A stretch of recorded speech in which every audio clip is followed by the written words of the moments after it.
Hello everyone, I'm really excited about this video because I want to flesh out and examine lust, a huge temptation for men and many women as well. Don't get me wrong, we are all tempted by something, and some things larger than other things, and I feel like we are chosen depending on what our dragon that we're battling is, and it is our higher calling, because what I've learned from Carl Jung is those things that are frightening us, that are controlling us, that are causing problems for us, when we engage in these things, that's what we need to look towards to uncover a treasure.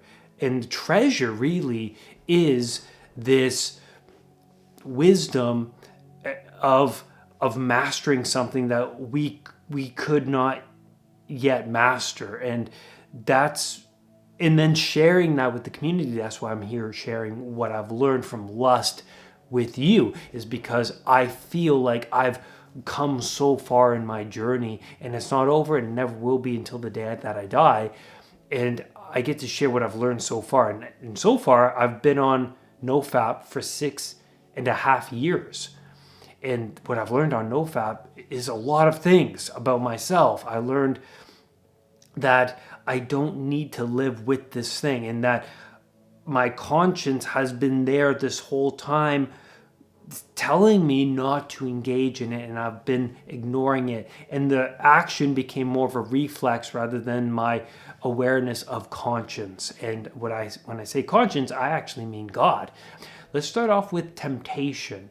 Now, not only is temptation an opportunity for satanic forces to possess you, to get you to move further away into unconsciousness and further away from the purity of your soul, but it's an opportunity for you to strengthen your perseverance, strengthen your resolve, your resistance to impulsive tendencies. And it's an opportunity for you to grow closer to God, to reach wholeness of the self. And I think that when we decide to bear this cross, to bear the burden of this responsibility, to not fall into temptation, to watch the pornographic material, to not fall into temptation around sexual sin, sleeping with other women while you're with someone, let's say, you can sleep soundly at night. And there's nothing worth more than that. Literally, there's no money that can replace that feeling of resting your head and not being tormented by the sins that you've committed.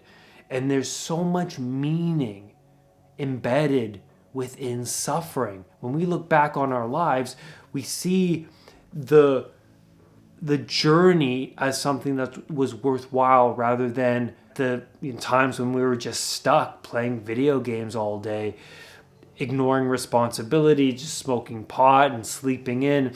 We don't look back on those times and go, I really had a good life, I really lived it up to the fullest. We look back and really admire, and the nostalgia comes from those difficult times that we've persevered and overcame. That really is the case. Now, what keeps me from falling into temptation is the fear of God. Now, what does this mean to me? I never went to church when I was a kid. I was not raised reading the Bible. When I was a kid, I did talk to God, which is interesting. I felt connected to something higher. When I would swear, I'd be like, I'm sorry, God, forgive me. And looking back at it, I'm like, where did that even come from? But I feel like we're all connected. We're all more sensitive to the divine when we're younger, and then we ignore our conscience as we evolve and grow, and we fall into temptation, and we start to grab onto the things that we desire, the material world. And then what happens is we feel more in the self rather than with something divine. I want to flesh this out. What does it mean for me to believe in God? Believe in God? What, a bearded man in the sky?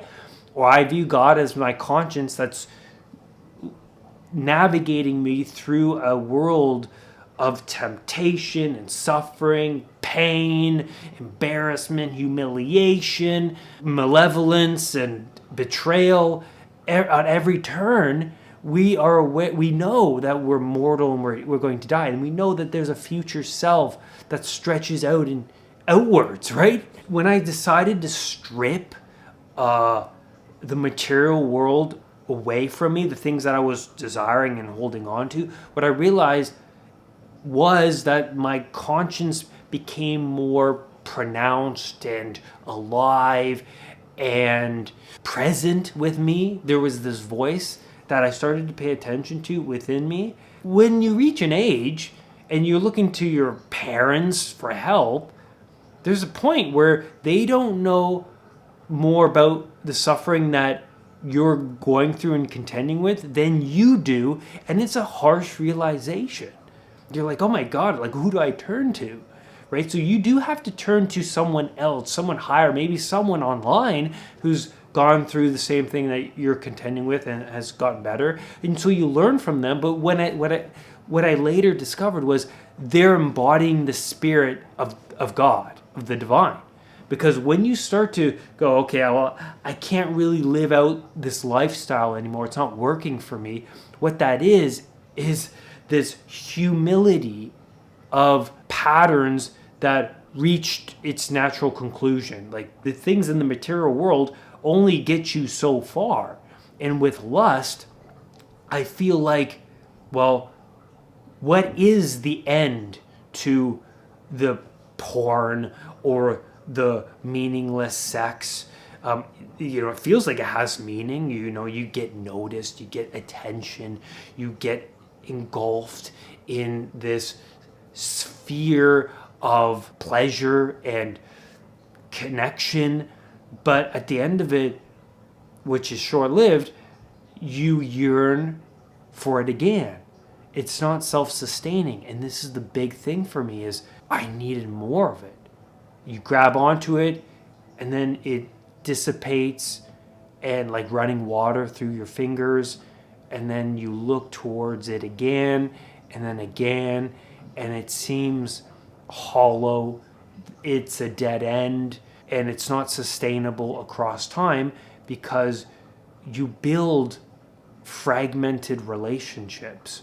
A real meaningful relationship is someone that you wrestle with. Meaning you have to learn to live with this person. You have to learn to live with people. You have to be open and willing to admit mistakes. You have to be open to letting go of things that don't serve you, that get in the way of the relationship, that get in the way of the children, right? And for me, now that I have a 10-month-old, when I had James, I like, my channel, as you may or may not know, is all about like growth and anxiety recovery and discovering the meaning of life and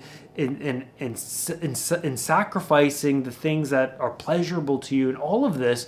But then when I had James, I realized, oh my God, like, I still had to give up most of the things I even thought was helping me, like meditation and journaling, and there were so many days where I had to attend to my son rather than to attend to myself. And this shocked my whole self, because I had to give up myself for something else, for him. I felt like I was carrying this cross and being dragged through muck. I had no time. Like, even before, I don't play video games that much, but I was holding on to things that I thought, well, this is entertaining to me, pleasing to me, and to get rid of everything like that, even the stuff that I knew was helping me, meditation, even exercise at the beginning when he was first born, just giving everything up and serving him.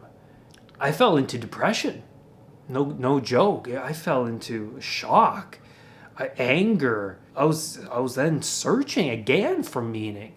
And what I now discovered was that within the suffering, you're going to find the meaning. To sin is to be in self. In self is to sin. And with lust and everything in my life, I can't do this on my own. I was worshiping false gods. What does it mean to worship a false god? Well, what you pay attention to the most during your day is what you value. Are you worshiping the golden calves like the Israelites? As soon as Moses leaves and goes up the mountain, the Israelites are worshiping the golden calf. When Jesus falls asleep under the boat, what happens to his followers? Up in arms, afraid and fearful of the storm that's crashing down onto them.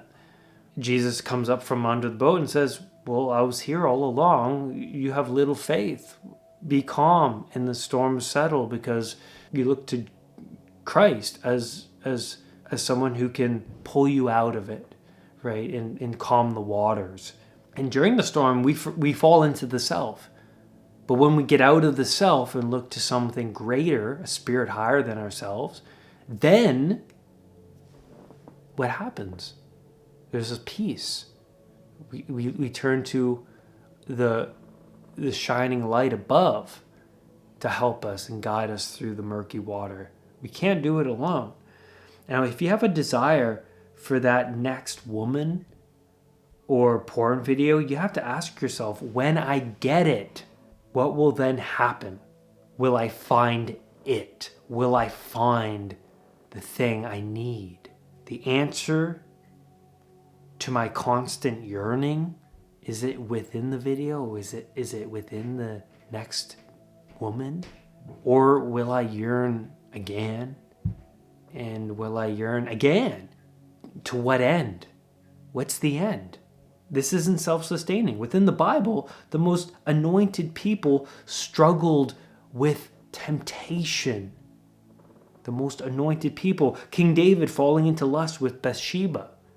Lust is a spiritual battle, and it's targeted towards those with a higher calling.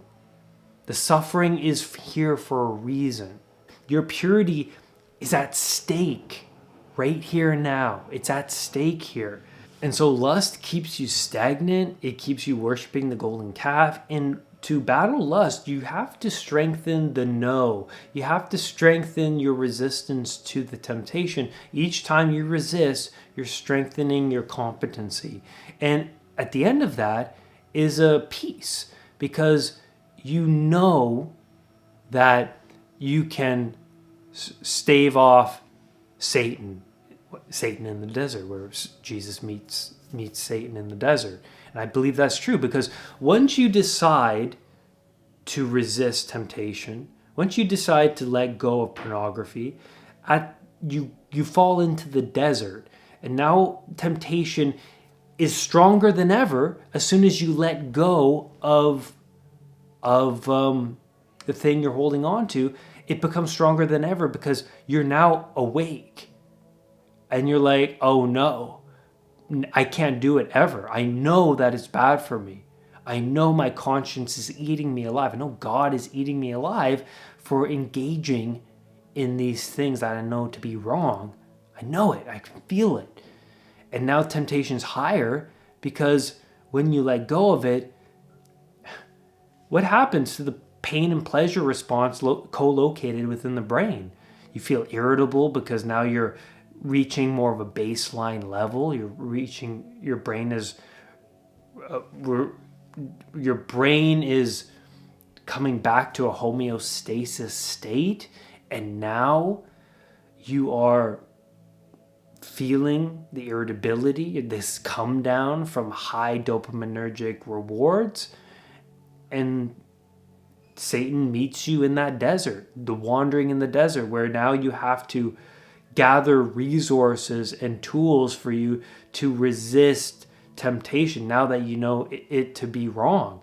And now you have to practice a certain way of being, which is very difficult. That's what the desert means, right? It means you're not at the promised land yet. You're wandering. You have to, and you're going to stumble and you're going to make mistakes. The learning experience is the desert. But as soon as you start to gather wins within the desert, all of a sudden the temptation is manageable. And you start to build competency. And the more you gather those wins, the more competence and confidence you acquire, you now feel at peace. Because you know that you're not wrestling with unnecessary snakes. Those difficult times where you felt guilty, ashamed, embarrassed around these areas. That weight lifts the more you wander around in that desert. And then after the desert, you reach a state of wisdom because you get to share the treasure that you've acquired. The dragon is slayed, and now you get to share the resources to the people around you who are also battling the same thing you battled. You can't stop a bird from flying overhead, but you can stop the bird from building its nest on you, right? Those are the lust and sinful thoughts that come into our mind that we can't control. You can't control the bird flying overhead, but you can control the entertainment that you can provide those difficult thoughts with. And this is a huge thing to understand. You can say no to those thoughts. They will come, and you will entertain pornographic imagery in your mind's eye. I suffer from that on a regular basis. But what you can do is to notice it and ask yourself, is this the path that I want to walk down? To what end? To what end? And when you visualize the end result of cheating on your partner or watching that porn video and looking at yourself from a fly on the wall perspective, third person perspective, it changes things. You're like, oh yeah, like I don't really want to go there, even though my mind is kind of luring me in. This shadowy demonic figure is luring me in. I don't want to go there. And I think that's a great place to stop. All struggle from temptation, but only a few walk a righteous path. Thank you, everyone. Rise above temptation, and I'll see you on the next video. Thank you, everybody, for being a part of this community. Please comment below. Also, give this a thumbs up and subscribe to the channel, because then you'll be the first to know whenever I release a new video.